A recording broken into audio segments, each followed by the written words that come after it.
the Secretary of Homeland Security. Mike Davis joins us now. Mike, where does this go next? Because a lot of people were cheering this last night, and I said, look, I don't know how this is going to play out in the Senate, but let's bring Mike Davis on because he knows the answer to that. I imagine that the Senate will set up some sort of an impeachment committee who will pretend to look at these allegations and then not do very much with it and probably bury it.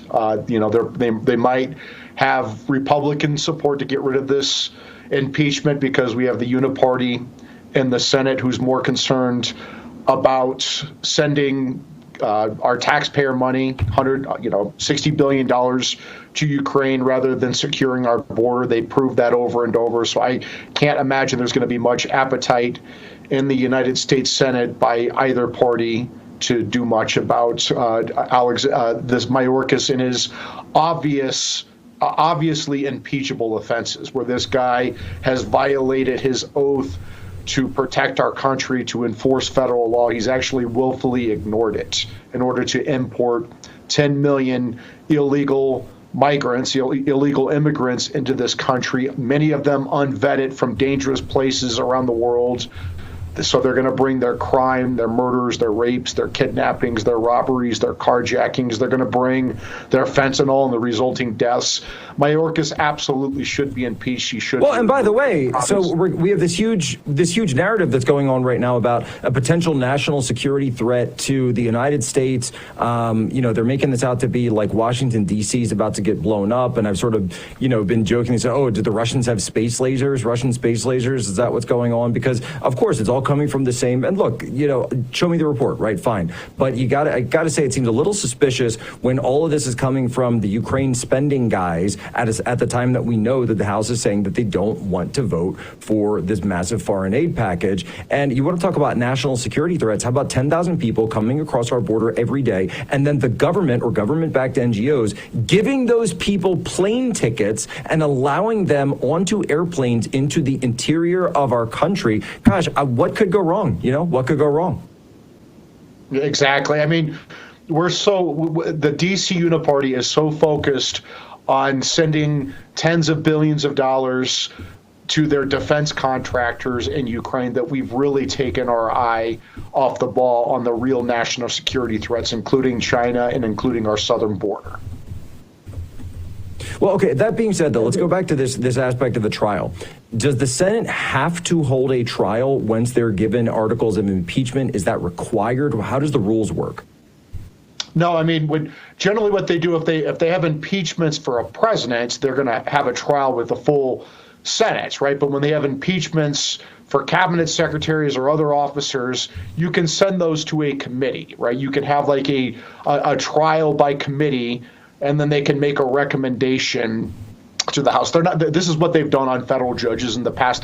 They're not. I seriously doubt the Senate is going to hold a trial for the Mayorkas impeachment with the full Senate. I think that Schumer is going to understand that would suck up a lot of their floor time that they could be using on confirming their judges and spending money on Ukraine and other things that are more important to the Democrats and, frankly, the D.C. Uniparty. So I imagine that the Senate's going to come up with a way to bury this impeachment trial as quickly as they can. Well, and see, this is what I was saying last night, and I got a lot of flack for it, man. I got a lot of flack because people were cheering, people were popping the champagne bottles and, really enjoying Fat Tuesday and Mardi Gras and all of it. And I said, look, I'm with you. Great. We impeached the guy. Awesome.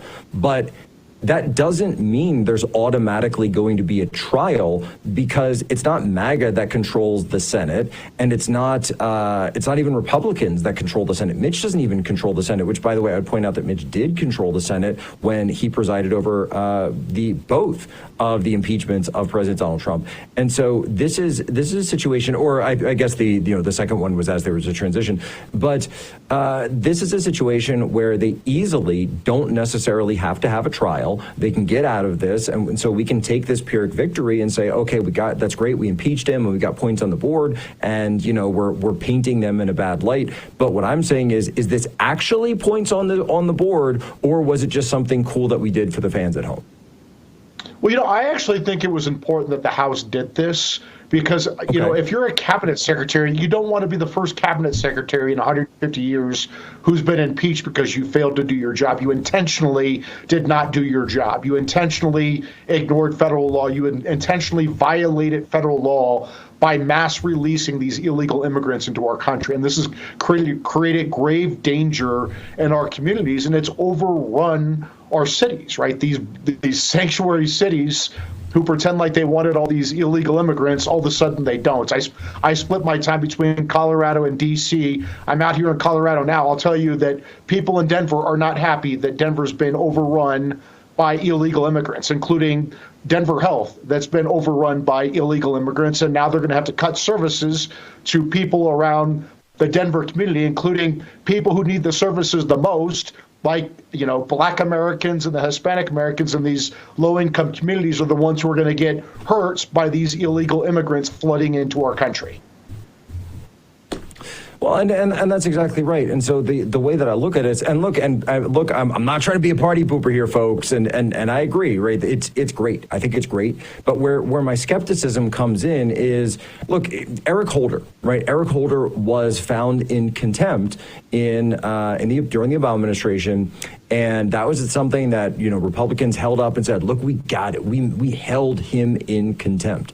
But did it actually stop Eric Holder from doing anything? Has this stopped the flow of illegals across our border? I want to look at the tangible effects that this is going to have for the American people and for our country. And that's why I'm trying to, look, I want to celebrate, I want this guy to be booted, and I want this guy dirtied up and muddied up for political purposes too, of course. But I guess the reason that I'm trying to come to this with a note of skepticism is because I want to know if it's actually going to work.